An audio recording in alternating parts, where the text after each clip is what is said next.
Good morning, good day.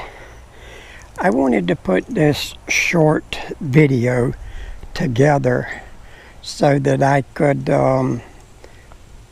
give a little better idea of what I've done here. And if you'll notice, the side now is open under here. This is as high as they'll go open. I did this so you could see the pipe and how I did them in here. Now, I drilled the holes in the pipe. I started here on the end and then I went back so that I wouldn't drill through the nails that holds these together. And for the first pipe. Now, you doing these, they're all done the same. Now, from this edge back, I measured 36 inches and did the second pipe. And then I went from that end down yonder and done the same thing as I did here. And then in between the pipes there, I had 4 feet. So I cut it in half and added that pipe in the middle. So all total, I've got 5 pipe on each side and then 1 on each end. Now this here just simply comes down and that covers. Now on these pipes here, I did each pipe individual. I drilled the hole in here, stuck the pipe in it, and then I measured up from here to here 3 feet. And then I put a coupling. No glue, just the coupling. Left them so they can slip and turn. And then from there up to here, center of the knuckle to here so they would fit in, I come up with around 19 inches. Now you may get a little more, 19 and a quarter or something of that nature, but basically 19. And then I put a 22 angle here, and then I come up with 9 and a quarter inches. Now, after I did this, you do this side over here equally to what you've done to this side. You're 36, you're 19, and you're 9 and a quarter, whatever. And then you put your T in it so your T is level. Now, this pipe here, I didn't measure. I just come to 2 foot in the center, drilled it, put the pipe in, put a coupling, and put another coupling on the top, because I've got 2 22s, makes a 45. So you can either come up higher and put a 45 and go straight in, or you can do like I done with the 2 22s. Now, whatever you prefer, that's fine. And then a little short pipe here. And I did this and this so that I could take away some of this swing. And I did it on both ends. Now, I want to get to the screen. This screen is 84 wide, and it goes all the way up to this joint right here on the top into the T. And then from there, I'll just let it hang down, and it comes almost to the ground. Now here at the top, I took a pair of vice grip pliers and gently crimped it so that it would hold the screen. And I done the same thing here. I crimped it so that it would hold the screen. Now keep in mind, I come off this edge, you can see 8-10 inches longer than what it took. Now there's a reason I done that. Now this top, I glued it up here, and then I glued it here with hot glue. And then I went and I tacked each pipe here, up here, here, and here with each pipe. And I didn't glue them solid. Now this piece here on the top is somewhere around 30, 36 inches. I didn't measure it, but it, you know, your pieces has got a little opening here in the top. But to make it easy on me, I just made it a little wider so it would lay up here, and I went to both ends and got it squared. Now, this piece didn't come all the way through. It liked a few feet of reaching, so I just glued and extended it, overlapped, and then glued it so it couldn't come undone. And then I come on. Now these, I bent over this, and I glued them in here, and I glued them down the edge here so that this would stay. Now if this piece here, before I put this end piece on, I cut the inside piece almost, but not quite. And then this screen here, if you'll notice, when I done this screen, it overlaps this. It overlapped a little. And then I glued down this so that both my screens are glued together. I wasn't too concerned about it sticking to the pipe, but in some cases it did real good. But to me it wasn't a necessity. Now I glued it here on the corners and up here, and when I put this piece in, now this right here, sorry about that.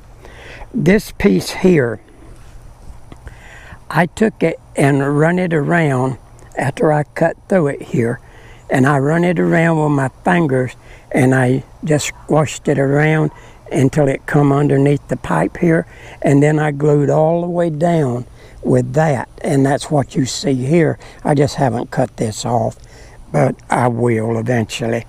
Now the side piece, remember, it come on out longer, so when I trim this down here, this is long, so I come into this joint right here, so I would get that tight fit right in here. Everything's overlapping, see, and you know, this here.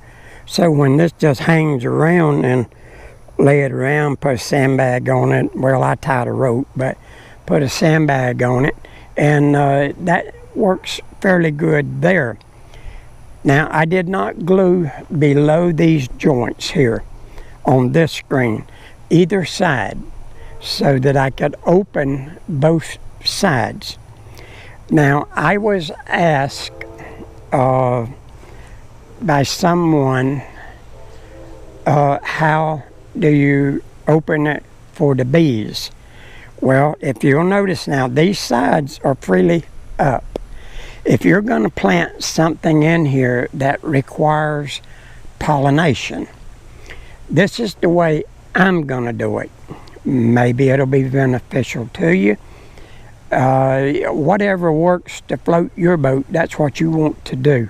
You're not trying to float my boat, you're trying to float your own boat. So whatever works for you, that's what you should do.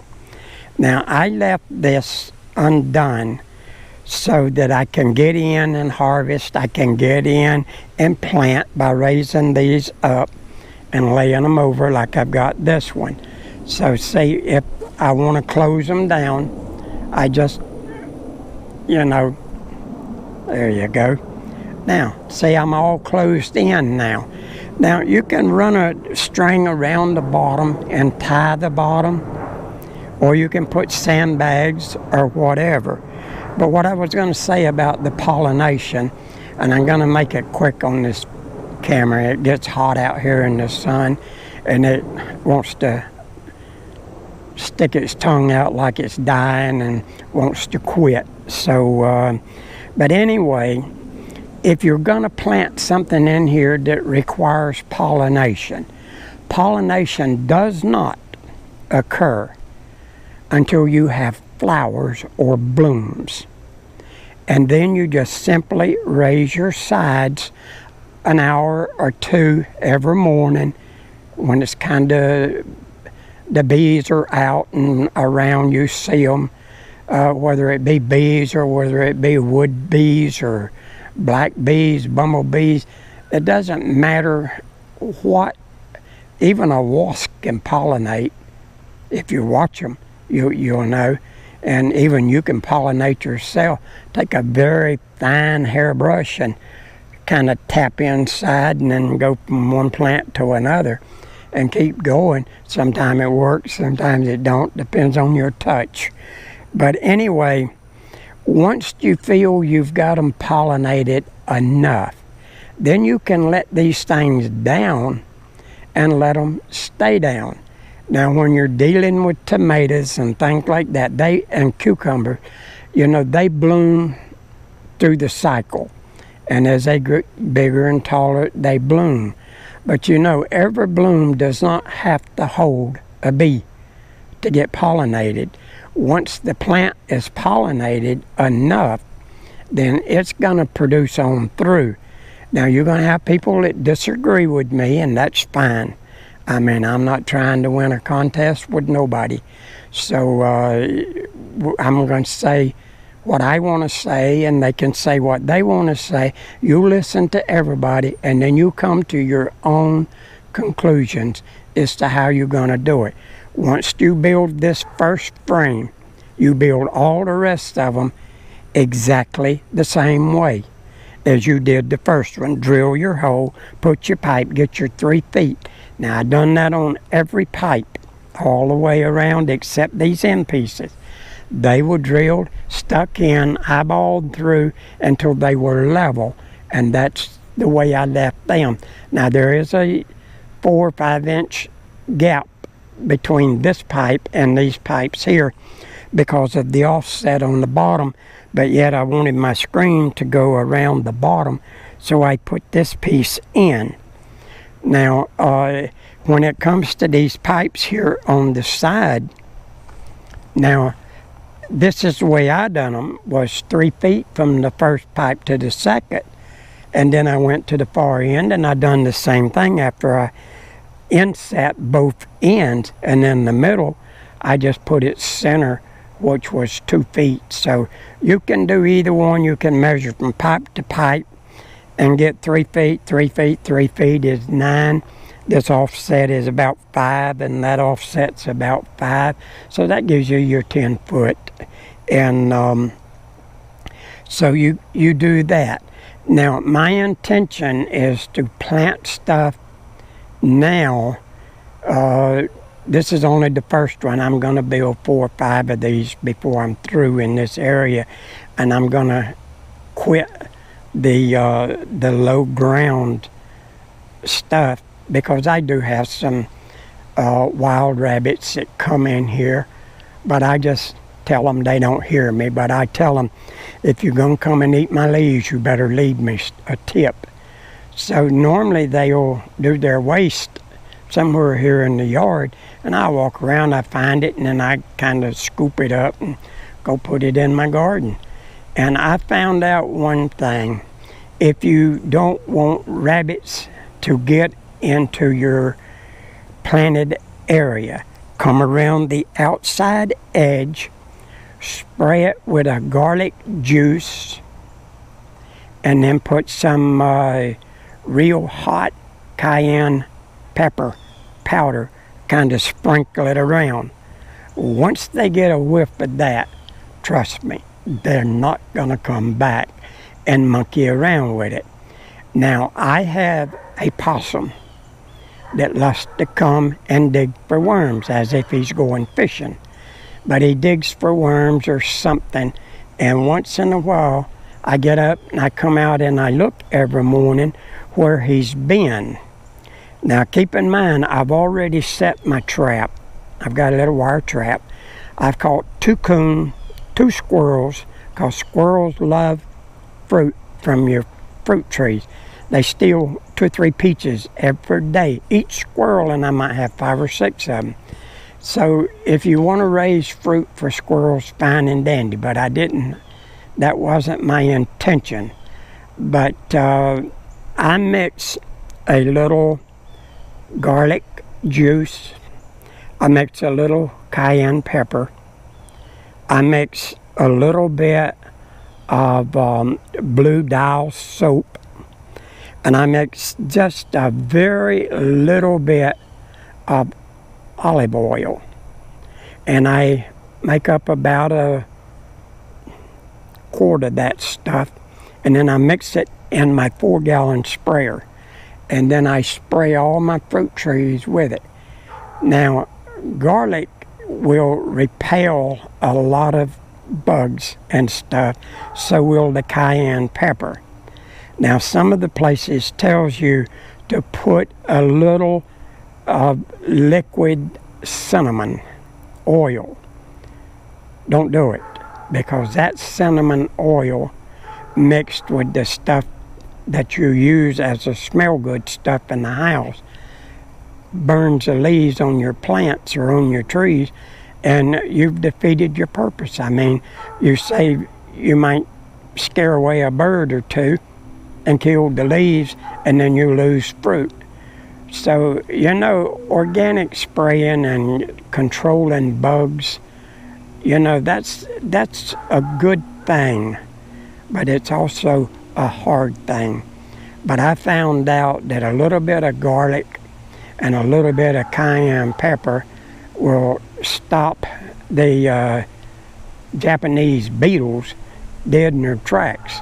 And now I get up every morning and I walk around when I've got my garden all in full bloom and everything, and I just spend a couple hours walking around, and I look at every leaf. If I find a worm, I squash him. And if I find a bunch, I peel the leaf off, squash it, wad it up, and throw it away. So if I've got Japanese beetles, I walk around with a can with a little bit of hot water in it with some dialed dishwater soap, and then usually when you touch them, they'll fall straight down.